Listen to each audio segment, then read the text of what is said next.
last presenter today is Rajna Avramova. She will tell us something about the project Uncanny Spatialities and Minor Architectures. Rajna is an architect based in Vienna. She graduated from Vienna University of Technology, and previously she also studied at the University of Skopje in Macedonia. She's currently involved in planning the renovation of the social housing complexes, that's mostly in Vienna. And her research focuses mainly on different power dynamics in architecture and their role in the production of space. Welcome, Rajna, and we are curious about your activity. Thank you.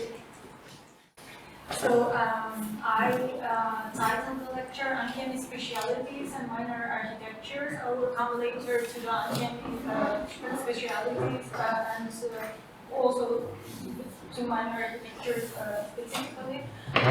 So the lecture is part of an ongoing research that I'm doing on mostly on politics of space, but more directly on architecture of protest, of architecture of resistance, which were many times in the last 2 days implied.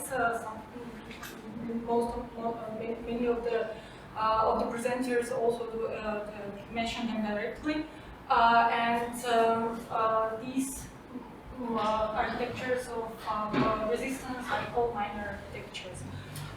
So I will try to summarize this relationship between space and politics as follows. If modernity manifested itself in segmented spaces characterized by confinements and boundaries, then the production of space today should align with the so-called affective landscape of today's society.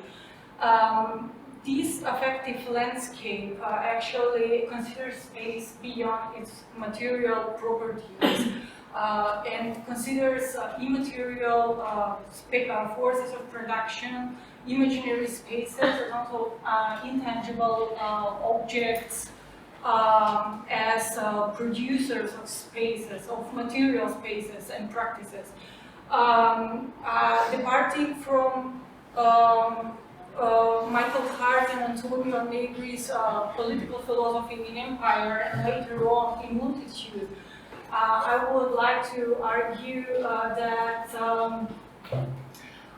for us to be, if we somehow develop an approach that really the detailed approach to this immaterial and social dimension of architecture, then we can reveal or we can come to new possibilities, especially political possibilities, and opportunities of acts of resistance will be discovered. So these spaces, the space that they suggest in their research or in their political analysis is the so-called space of pure immanence, where all these immaterial forces are taken into consideration, or the so-called soft space, or the space where the open-ended space, but maybe more important for us, is a space of pure ambivalence, meaning they argue that is a space that on the one side is really oppressive, but on the other side can trigger these opportunities, or can give us these opportunities for resistance. So for us as an architect, for a closer look or to be able to explore these minor architectures as acts of resistance, and I would argue we would need to develop an approach to the detailed analysis to the ontology of the site. meaning that we have to become more attentive to these immaterial forces manifested through everyday practices, small-scale narratives. Ritual habits were mentioned also yesterday. Then small transformations, relationship, interconnectivity between participants in space. So I would like to be able to. I would illustrate this approach to the site, or this ontology of the site with a speculative analysis, or by setting the scene from the novel The Wall from the Austrian writer Marlene Haushofer. So before that, before going to this analysis, I will give a little short plot for those who are not familiar with the novel. So the protagonist in the novel goes on a holiday with her friends in the Alps. These are snapshots from the movie. Of course, the novel became a movie after many years, when was discovered again, actually. So the protagonist goes on a holiday with her friends in the Alps. She awakens one day to discover that an invisible wall has inexplicably and overnight appeared in the surrounding landscape, confining her alone without her friends into a new surrounding that now she must make into her new home. After a year spent in this prison landscape, she will say, the wall has become so much a part of my life that I often don't think about it for weeks. And even when I think about it, it doesn't seem as scary to me as a brick wall or a garden fence that prevents me from moving on. Because of the wall, and this is the important part, I was forced to start a whole new life. But what matters to me are still the same things as before: birth, death, the seasons, growth, and decay.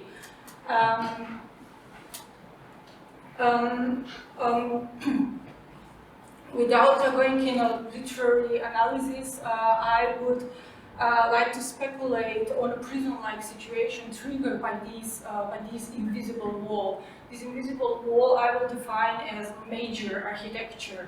For the protagonist to be able to escape this prison, she has to transform herself, her identity, and first to adapt, and by adapting to transform herself, her personality, but also to make all this relationship with everything that is in this surrounding, all the animals, all the plants, all the harsh weather, to embrace her skills, her lack of skills for peasant work, to become in one word, to transform herself and into change her identity. But this transformation is also triggered, as she says, triggered by the wall, but also, I would argue, she transforms also the wall from this boundary, where inside and outside space, to an escape tool. But maybe the most important thing for us, for this analysis, is as the novel progresses, this wall that was initially confined to a hunting hut and the surrounding, as the novel progresses, this space inside, this prison inside, it becomes larger. Like with every page of the novel, this space inside becomes larger. I would like to speculate that is because the novel, like maybe every novel concerning space or dealing with space, gives a detailed look on every gives a detailed look on everything that is there. With that, I mean that it focuses not only on the on the formal analysis of the object, but gives a detailed look in every relationship, in all the relationship between the protagonist and everything that is happening there. Also, all the processes that are happening there. It is the novel reads the space as if space is text. I would like to think of these every space, these differentiations, these multiplicities and heterogeneity of the space that the novel speaks of. I would like to call them minor architectures. In this case, they appeared from inside and worked the whole time through, against this invisible wall. So I would find these minor architectures as spatial practices that function within major architectural structures, unsettling their stable and hegemonic nature by exposing variations and differences as productive spatial elements. By asserting these differences through material, embodied, situated, and sensory processes, they transform and negotiate their position, defining the architectural side as inherently social and political. So the most important thing by minor architectures is to expose these differences, these variations and differences. And they are doing that through, or for us as architectural observers, they will do that if we read every architectural space, if it's a text. There is also one of the, maybe the most important thing or characteristics of minor architectures is they transform these spaces or these boundaries of major architectures only from within. That means these transformations are really subtle transformation. That means that we maybe on the first look we cannot define what is wrong or what is different. Maybe we will need the second look, meaning we will need this differentiation and variation of the space to discover these variations and differentiations of the space. And that is why these major architectures that are triggered through minor, they are transformed to minor architecture. They look somehow unfamiliar, somehow disturbing, or somehow uncanny. I would say there are many epithets that we can give them, but for this occasion, I discovered uncanny because. Yeah, maybe because the site, the first association with the site of Krvavica was that for me. Yeah, and that is the concept of minor architectures come from scholars such as I discovered the concept especially through Jill Stoner, but also Sine also discuss it, and that is it's no coincidence that Jill Stoner explored minor architectures through literary analysis of 20th century fiction.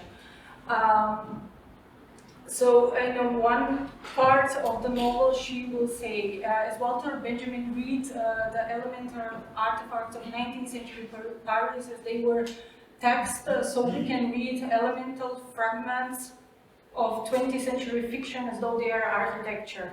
But I will argue also the opposite and somehow similar, and that is that we should read and interpret space as if it's text. I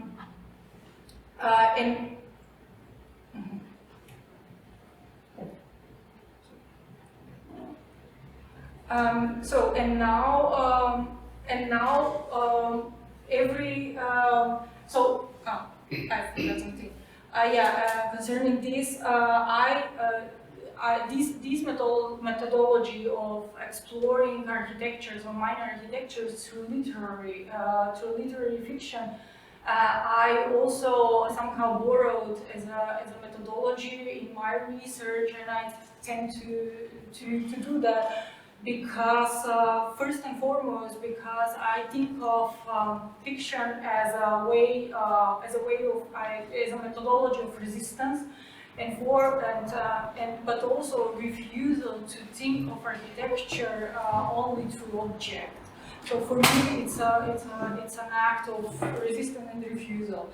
And now, every time when in real spaces, when I see or when I notice minor details, it's hard not to speculate also on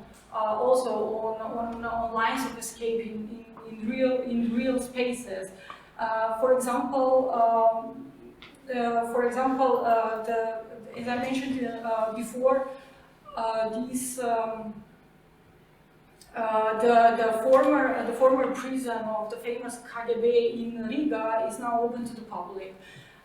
So a guided tour takes the visitors through, unfortunately, almost every room and every prison cell, but also through this small and narrow courtyard at the back of the building, where the prisoners were taken every day for half an hour to take a walk.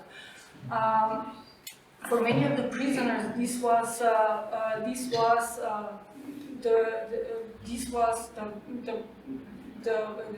the moment of the day full with hope, because, or the only time when they can be hopeful, because they were only here they were exposed to natural light and hearing the church bells from the nearby church.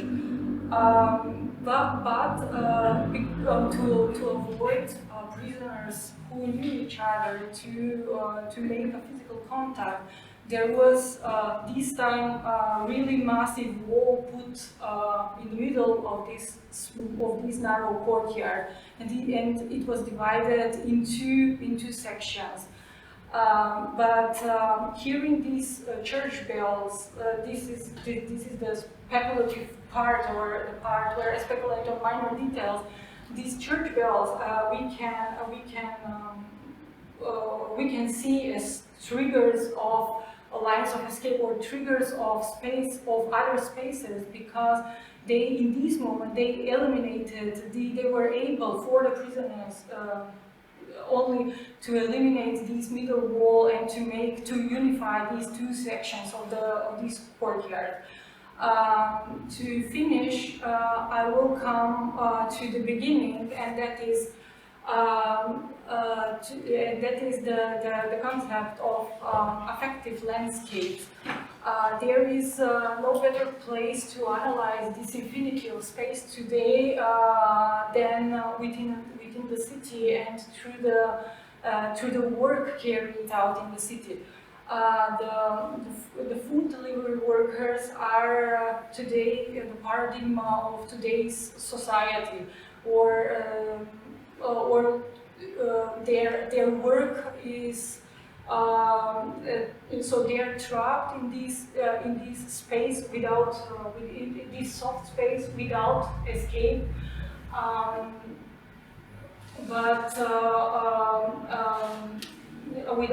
because there is no outside from this space, so they are somehow trapped nowhere but everywhere in the city. So we conducted a small research and were interviewing and were following 4 delivery workers in Vienna, and on the way discovered that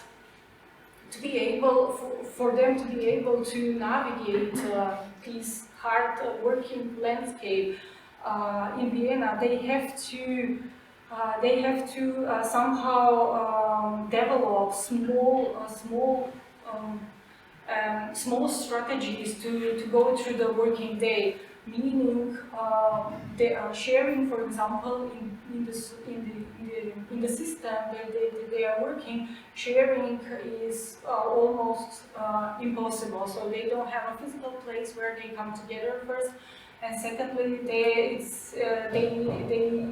they cannot communicate because of many reasons, because they don't speak the language, because they cannot understand each other. But they have many of them they have these situated knowledges. For example, which way to go, or which street to take, or which street not to take because it's dangerous, or where to drive at night, or how to get to the delivery destination faster, or how to navigate through a huge housing complex in Vienna when the navigation system is lacking.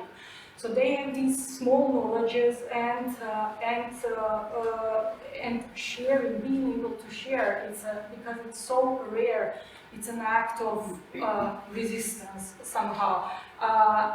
Secondly, we discovered that to be able also to navigate smaller, for example, where to find the nearest bike repair shop, they have to have all the time these mental maps and to update all these mental maps in their head. So in the context of minor architectures, I would like to call them minor maps, because they these two things, this sharing and these minor maps as active resistance, I would argue that as the concept or the approach toward the site, we have to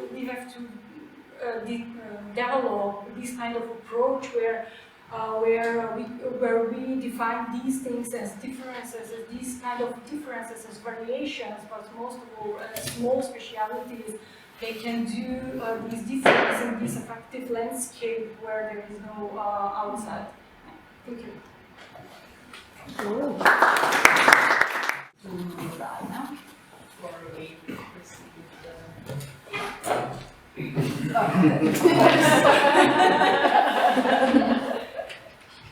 It's a bit comical now. Now you have to, so we. No, but I was thinking maybe throughout the presentation that, of course, maybe another discipline, person from another discipline might call some of these things differently, rather than architectures, but maybe from an architectural point of view, we do call them that, or can call them that.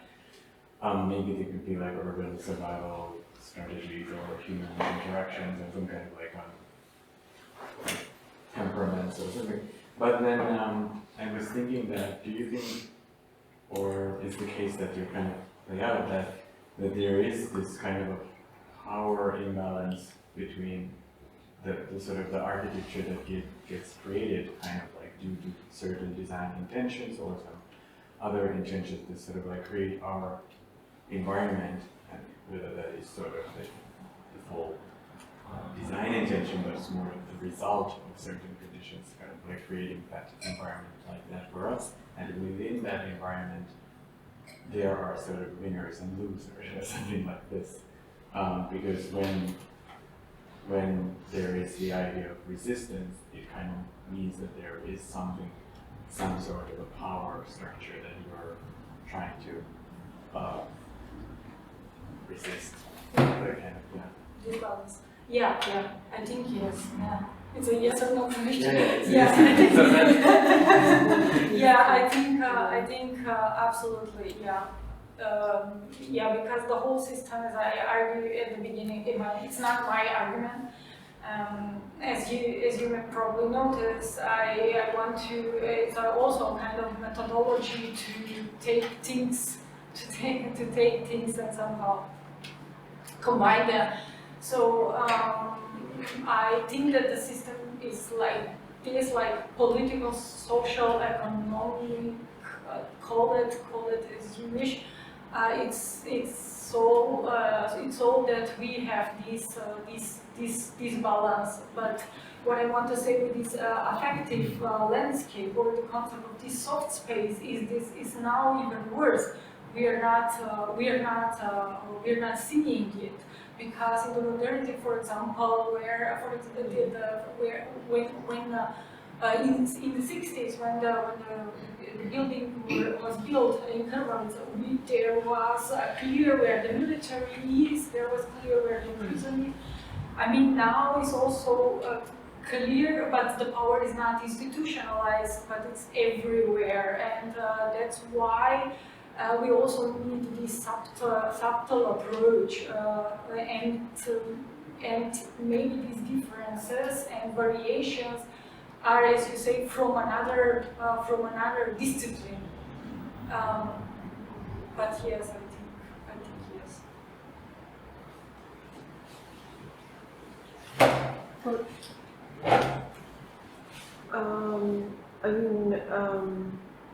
Thank you, Rajna, for this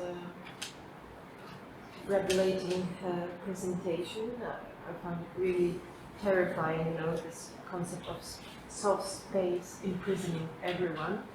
And then I remember the concept of an early concept of OMA, of Rem Koolhaas with Elias Angelis, the voluntary prisoners of architecture. How this walls actually really turned into the invisible walls. So thank you for that. It will be a sleepless night. But the idea of minor mapping, it's quite peculiar, because immediately, I was kind of transposing that into Krvavica, what kind of a minor map would be over there, what kind of group of people would be the minor mappers, Is it the child? Is it the cleaning lady? The medical staff or the general doctor? So they're directly thinking in this theoretical concepts, actually, how they can be applied to the case study of Krvavica. So my immediate question would be, now, as you've experienced some of Krvavica, what would be your take in this relation of major and minor architecture, freedom and imprisonment in this sort of a health sanatorium? But my first take on Krvavica was back then was a major architectures. Now it's without its clothes, and it's dismantled into and it lost its identity, and that is really a minor thing not to have an identity. It's a minor thing. So now what we are doing here, we're searching for this identity of the building. So I would see, but I would suggest that it's clear this relation between minor and major on the side. It's clear, but my first why I'm so fixed at the beginning to this analysis of the site, or the ontology of the site, because I see it, and you were doing this 2-3 years. You were already doing this ontological analysis. That's why I think that I'm not telling you something that you are not doing. That is, I would suggest, if I haven't seen your work, I would suggest this kind of ontological analysis of the site. So nothing new, actually. And the minor mappers, I think they're all the users of the building. And also one also aspect. Now I didn't do this. The project, the last project, is with 2 colleagues of mine, and we did it in September, so it's pretty new. And now and that is also a huge topic, for me, how are we representing these minor architectures? Because we cannot represent them anymore with the normal architectural tools. So, for example, this red map of Pula today was a kind of really a huge inspiration for me, and we are now researching how can we represent or document our finds. That is also a huge topic when we are speaking about minor of these kind of practices. Thank you. Thank you very much. I would now suggest that we change this a little bit. I think we need 2 or 3 more chairs, and I would invite all presenters from today to. Students. Of course.